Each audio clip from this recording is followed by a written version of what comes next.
What's up, y'all? In this video, I'll be going over everything that I'm implementing right now to hit my goal of 50K per month with 0 employees. We'll be going over some of the automations that I build, my deal pipeline, the different deal tags that I use, and some of the different angles that I'm taking to find success. And so I guess we can start there. First things first, we have a two-way sync between HubSpot and Smart Lead. So this email over here was sent from Smart Lead. And so this was the Smart Lead message, and this is how I sent it, right? And so this was in response to a question that Jessica had asked.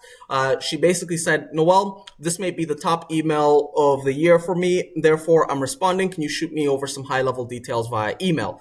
Boom. So she asked for a response, but in response to that, we took some time and created this video, gave her a link to book. And then as a follow-up from that, we're going to send her a lead magnet. And so this is an example of the lead magnets. And so we've got a bunch of different lead magnets that we've delivered. We can see how many people are viewing them, how many people from the individual teams are viewing those. And if they're sharing it, we're able to see all of that information happening in real time through this dashboard. And so one of the things that we're leveraging in this go-to-market strategy is Loom videos, tons and tons of videos. We're leveraging creative emails. And so this is what the first email of this campaign is.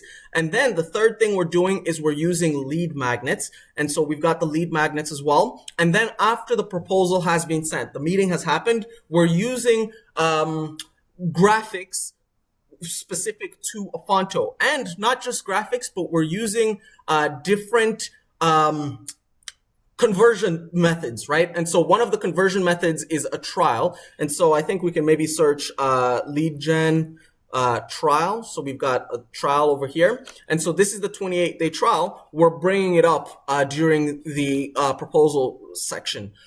We are bringing up Loom videos during the proposal section. We're doing a lot of different things to convert these leads. And I think that all of this is going to materialize in January. And so when we look at the deals created by the date, we can actually go ahead and view and filter over here, and frequency, do it by the week so that we can see all of this stuff clearly. And so as you can see, we stopped creating deals for a very long time, but we've just ramped it back up. We're creating on average 7 deals per week, and we're just ramping it up. The key thing that we're shooting for this time around is consistency. So consistency in marketing, consistency in sales. By the way, this is not something that I had before. So when we go back to the deal dashboard, I could create like 24 deals in 1 week, but I was not consistent. I didn't follow up. I didn't have everything that I just mentioned the first 2 minutes. I didn't have that, but now I have that. And that's how we're going to be able to close those deals. And so consistency in sales, and then operations is just making it easy for us to work these deals. And so when we go back to this email that is in here, I can reply directly from HubSpot, or I can reply directly from Smart Lead. It makes it very easy for us to work the deals how we should be working them, right? And so this is consistency in operations. And then in service, this is the big thing, right? Because you can increase your demand, right? The title of this is increase your pipeline so much that it becomes impossible to fail. We've got a pipeline right now of $23,000. I'm trying to ramp this up. And so if we can close these deals, we're going to get more clients. And at that point, service delivery is going to be the bottleneck. And that's why I spent a long time trying to find the service delivery. And hopefully what that's going to result in is that we can onboard a lot of clients and also serve a lot of clients at the same time. And so let me quickly tell you guys about this pipeline value and some of the different filters that I'm leveraging. So one thing that I'm using is I'm excluding any meetings that are happening further than like 7 days from now. And so, for example, we've got 3 meetings. We've got 3 meetings in January, another meeting in February. These meetings are not included inside the pipeline value.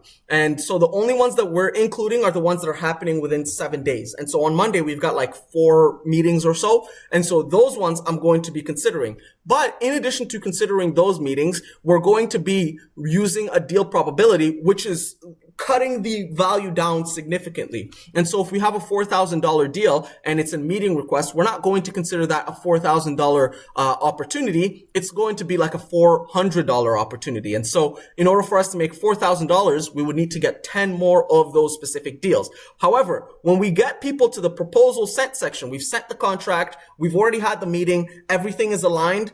That point, it's like a 1 in 2 chance, right? And so we want to get as many people to the proposal sent section as we can. And by the way, we've just created another dashboard over here, which shows us the funnel in review. And so we can see how many people are going from meeting booked, meeting held, proposal sent, close one. Again, the people that are in proposal sent are the best people for us. And by the way, these analytics are probably 90% accurate. The reason it's not 100% is because the way that this works is it works based on historical data. And so if a deal was in meeting booked and then you moved it over to the next pipeline, meeting held, and then you moved it back and then you did a bunch of random stuff, it's going to mess up these analytics. However, 2 points on that. One, we fixed this issue. How we fix this issue is by creating pipeline rules. And so, restrict deals from skipping stages. And so this is what it looks like.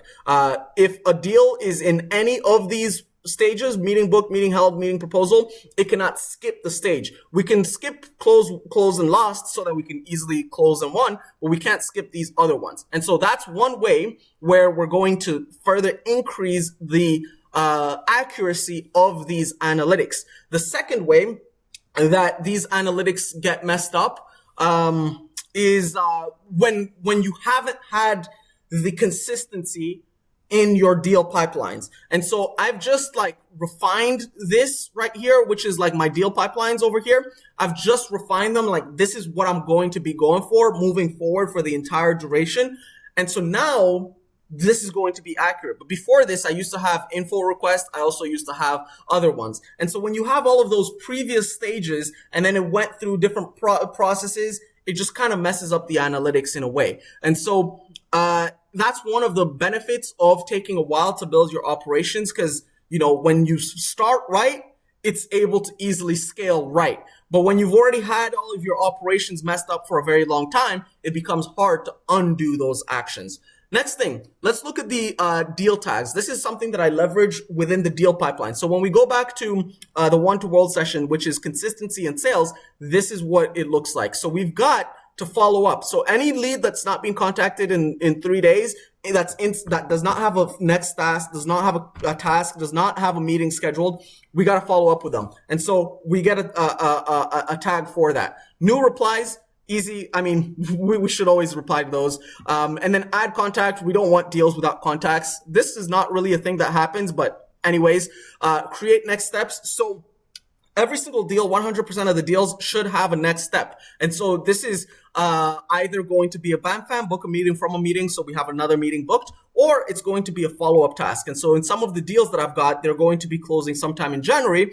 We've got to follow up at that time. But it's important for us to have that scheduled so that we stay diligent with that. And then overdue, just do the tasks that are available for us to do. And so, boom, that is the update. Again, create a pipeline so large that it becomes impossible to fail. And so I'm just going to keep ramping this pipeline up, get it all the way up as high as I can, and then start closing the deals. But the way that I'm going to be closing the deals is exactly what I just showed you. Loom videos, lead magnets, diligence in follow-up and pipeline management. And finally, what is that other one?